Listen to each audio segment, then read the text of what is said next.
si Tariela, tinirang presidente ng China. Pinoprotektahan ng China ang kanilang presidente. Si PRRD, pinakulong nila. Wala tayong pag-asa sa kung ipalit si Hontivirus kay Pinky. Hindi po, hindi. Sa ibang committee po yun, hindi po sa Blue Ribbon Committee. Trillanes for 2028, hindi korap, hindi adik. Ang bayaning nagpakulong kay Duterte. Alam mo, naawa ako sa'yo. Yung mga kakampi mo, hindi mo... Si Trillanes nga, hindi niya na sinasabi na tatakbo siya eh. Nakakaawa ka naman sa pagiging fanatic mo kay Trillanes. Solid kakamping. Mga magnanakaw, sakim, mga nakapwesto, sobra kagarapalan. Boss Bas, galit ka ba sa mga Duterte? Hindi ko maintindihan yung tanong mo, Brad eh. Galit na galit.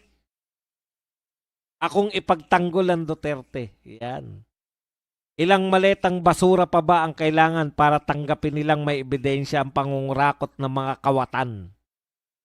Sabi naman ni Margas World. Maria Lisa Marino, nakalimutan ni Kiko at Tontiveros na nakinabang sila sa bakuna sa COVID.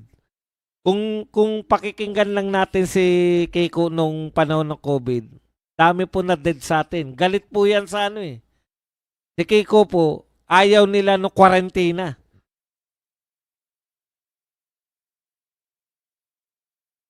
Eh yun nga ang pinakamatindi, 'di ba? Na nakapagligtas sa atin yung quarantine natin. Nakalimutan ni Kiko Tontiveros na nakinabang sila sa bakuna sa COVID. Ibibitawan ni Lacson ng BRC chair protector ng Big Fish. Iyak sila sa ambassador ng China. Nandito sila ngayon sa Cebu. Anticlear. Inaangkin ng China yung legacy ni BBM sa Davao, yung Bukana Bridge. Aangal ka ba? Magpoprotesta ba kayo? Narin yung China sa Bukana Bridge. Inaangkin nila. Boss Bas, bakit si Recto ang pansamantalang papalit kay BBM, hindi si BP Sara? Alam nyo, huwag kayong mag-alala kasi yung mga ganyan na hindi na nagpapakita si President BBM. Di ba? Dapat i-disclose nyo po kung ano talaga ang nangyayari kay BBM. Hindi po pwede na meron po tayong Vice President dito. Kaya lang mukhang lalabas lang kasi na atat si BP Sara eh. Pero kung tutusin, pwedeng questionin yan. Kinakailangan na nila maglabas talaga ng balita. Tungkol po dyan, na doktor po ang magsasalita, hindi po si Anticlear. Si Anticlear, akala mo natutulog lang si BBM eh. Na-miss na naman po yung isang aktibidad dyan sa palasyo. Kumusta ng backdoor channel? Iyak sila sa ambassador ng China. Boss Buds, bakit si Recto? Yan. Yun ang question natin. Boss Buds, walang bakal ang eroplano, aluminum at carbon ang eroplano para magaan. Wala palang bakal. Puta, aluminum pala yun. Mahal yun. Nagtitin. Ng mga bata kami kung ano-ano lang eh. Meron kaming junk shop, mga batak, di ba? Nangangalakan lang kayo, hindi naman dahil wala kayong, hindi na kayo mabubuhay. Yung trip lang para may pangbili lang ng limasing kong candy. Na-hospital nga Sir Bad si BBM dahil sobrang sipag. O nga. Kaya payo po, bawas-bawasan mo naman, Mr. President, yung kasipagan mo. Kasi sobrang sipag mo, wala natitira eh.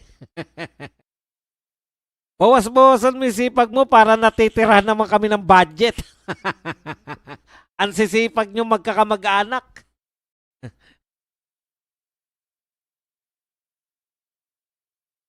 Boss Badong, nung binanggit ba ni BBM ang United Arab Emirates, totoo ba na talagang inubo siya? Talaga inubo. Hindi ko alam kung memes lang yun. Ano eh. Boss Buds, parang nalilis ng Senado sa China. Nakatutok, wala na sa flood control. Good morning. Yan naman po talaga pangarap nila eh.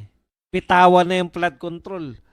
Si Lacson walang bukang bibigyan kundi titigilan na yung pag-imbestiga, titigilan.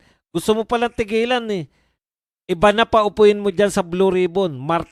Miyerkules na naman. Wala na naman kayong investigasyon. Nakalipas na naman na 1 linggo mahigit. Walang investigasyon na naman. O, kailan uli yan? Sa June na?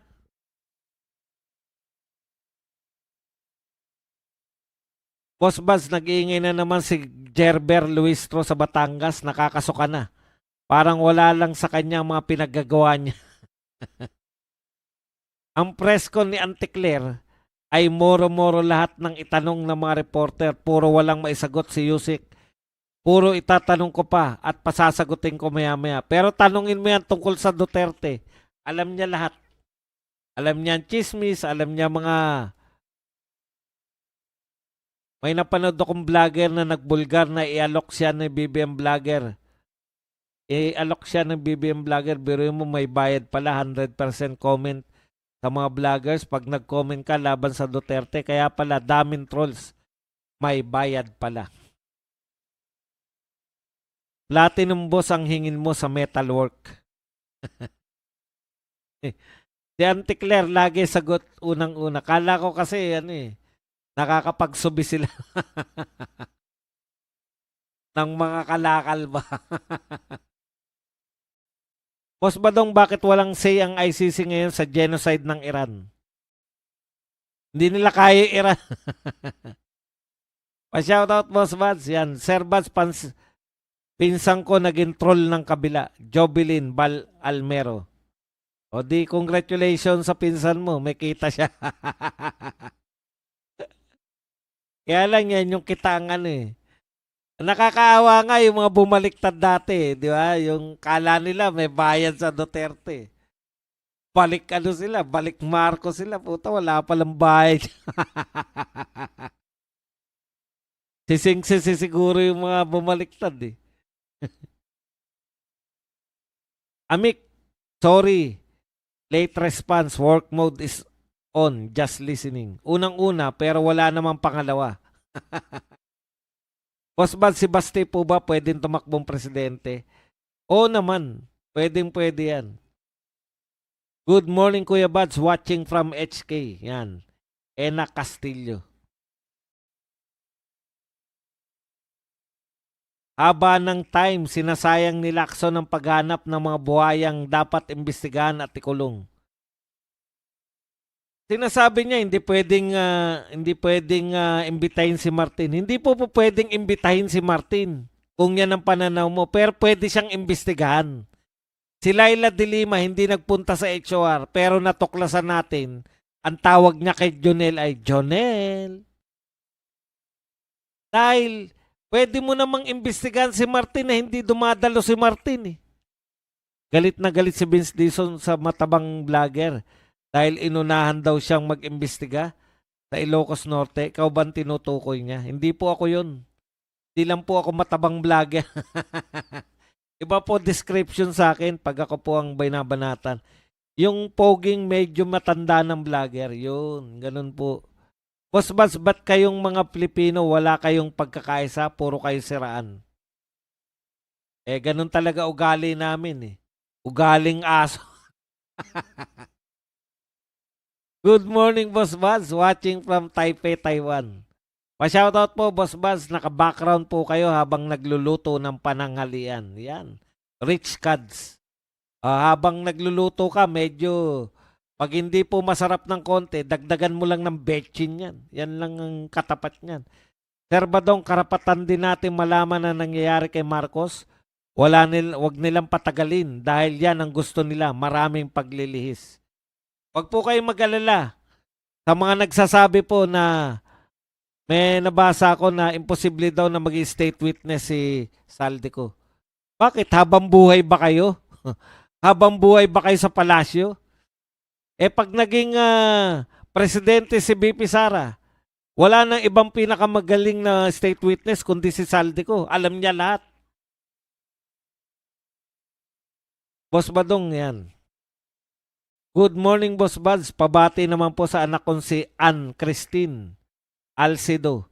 Nakabakasyon po siya hanggang ngayon dito sa Pinas. Isa po siya sa mga nabudol sa BBM Unity. Ha ha ha. Binabati ko si Ann Christine na nabudol. Kapwa namin nabudol. Mula sa mami mong si Annabel. Yan.